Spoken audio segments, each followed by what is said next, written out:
Good morning. This is the second week of our 40-day practice that we're doing together. Second week. First one went by like that. So we want to add a little heat this week. Hopefully you've been kind of tracking what types of things work for you. How often do you do those things? How often do you go for a walk? How often do you study? Now this is a process of change with kindness. If you are wanting a boot camp, that just means you'll be thrown back the other way. I remember as a child watching a movie. It wasn't a movie. It was in my freshman year high school class, and it was a film of a bridge that was rocking. It's one of the first suspension bridges, and as the wind blew harder, it began to rock more and more and more until finally it shook itself apart. Years later, I never forgot that. And years later, when I worked in mental health, I met many people who were dealing with bipolar issues. Same thing would happen. They would start off, and then gradually they would start swinging just a little bit more extreme, and finally the huge arc of the swing, they would shake their life apart. The things would fall apart. Henry Clay said the key to politics was the art of compromise, or the art of compromise was the key to politics. I would suggest that we have lost this ability. We have had too many people decide that they want what they want so much that they're willing to cut other people out so that they can have what they want. But what that does is it creates a reaction. Everything that happens has an equal reaction, and that swings things to the other side.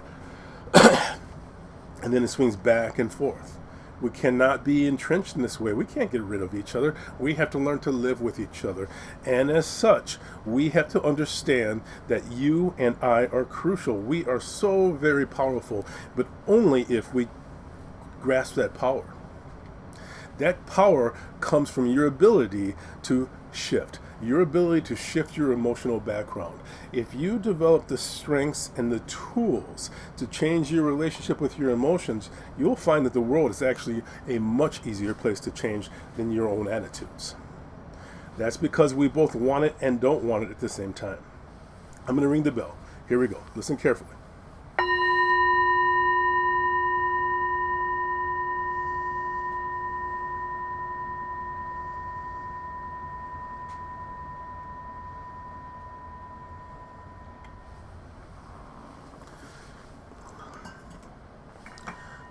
So let's take a nice breath in.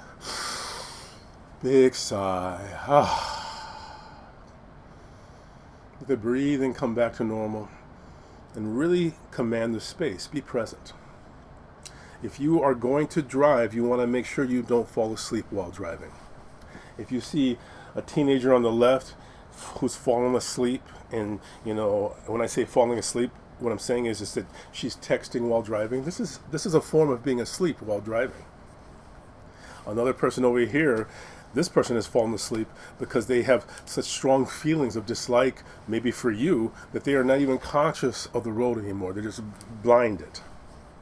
When you give a string to someone else about yourself, who you are, then they can pull that string and you will go with them. We have to cut the string of what charges us.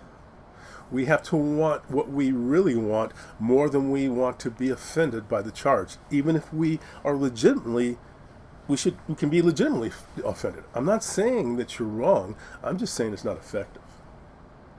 So I'm suggesting this. You can change. It's the easiest thing in the world to change. That's the good news. The bad news is that it's really, really hard. There's nothing harder than changing. It's hard to do, much as we were talking about yesterday. It's hard to do, like standing on that plywood board and wedging your fingers underneath and trying to lift. Well, of course it's going to be hard to lift. That's change. If you're standing on the boards, you can't lift it up, no matter how hard you strain. And you may go back and tell people how hard you have worked at it. But the truth is, if you are standing on the board and you're smart, you know you can't lift it that way. So that means that you are working at it, but not really working at it because you're not willing to do what it takes.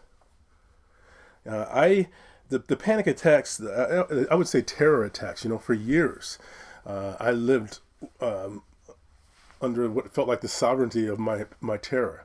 I would wake up screaming in the night. I would wake up screaming and running at full speed, and find myself, when I would fully come to consciousness, in a corner, sort of cowering.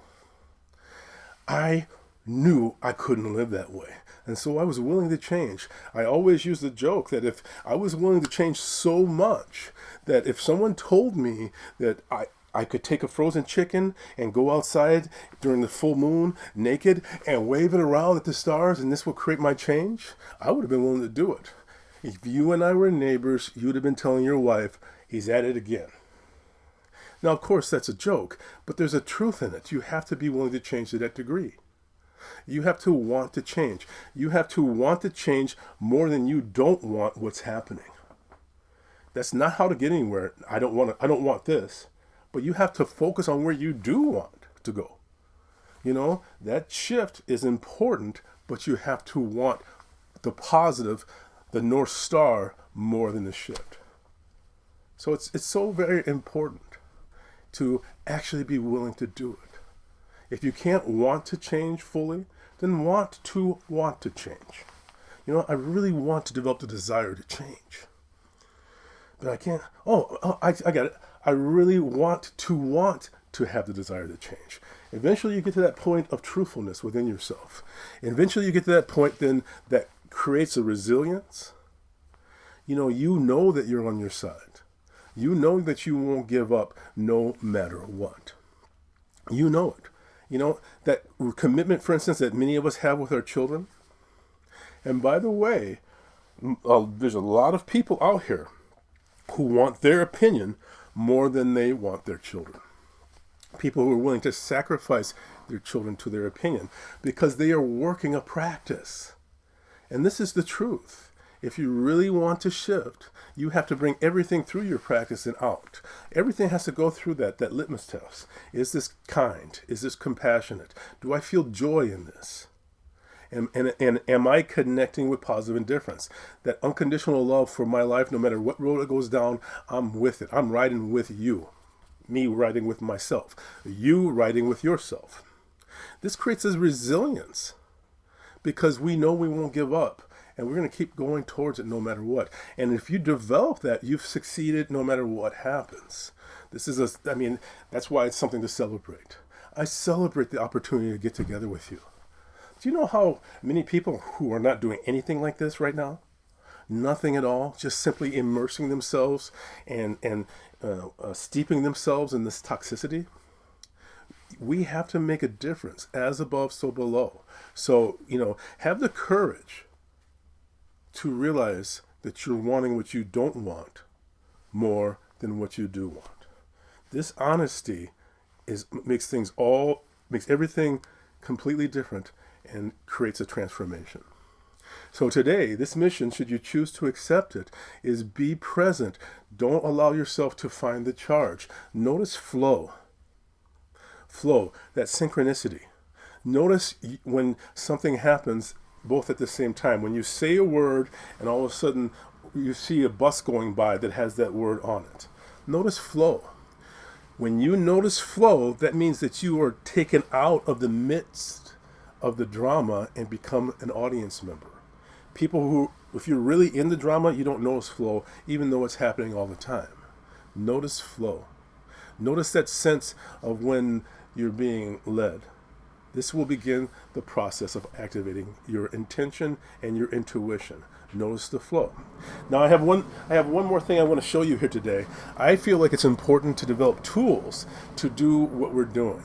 And I have many suggestions as to tools. And this is one of my all-time favorite ones. I've been using these cards for at least 30 years. So I just want to show you briefly here so you get a picture of them. The angel cards. The original angel cards. The angel cards. Okay? So I'm suggesting that you get some. Use them regularly. They will be part of activating your intuition. You'll be able to see the flow of the cards. Thank you so much for joining me today. Let's make the world a better place today by being willing to take responsibility for it. As above, so below. If you can shift your relationship to your emotions and at the same time set limits on inappropriate behavior, but number one first, Deal with the fire at home before you try to run into the streets. So, thank you so much. I'm so happy to see you. I'm so grateful for you, coming to sit with me today. Don't forget, every day during this 40 days, in the morning there will be a video on this YouTube channel, Touching the Edge, and in the evening there will be a blog post on my website, drakepoe.com. drakepoe, P-O-W-E.com. Thank you so very much. Let's listen to the bell.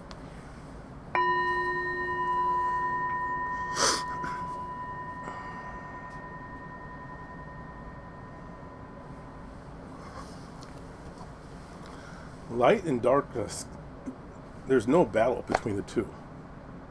When light is present, darkness goes. I'm bringing my hands into prayer position. I bow to you and to your deepermost heart. Namaste. Have a wonderful day.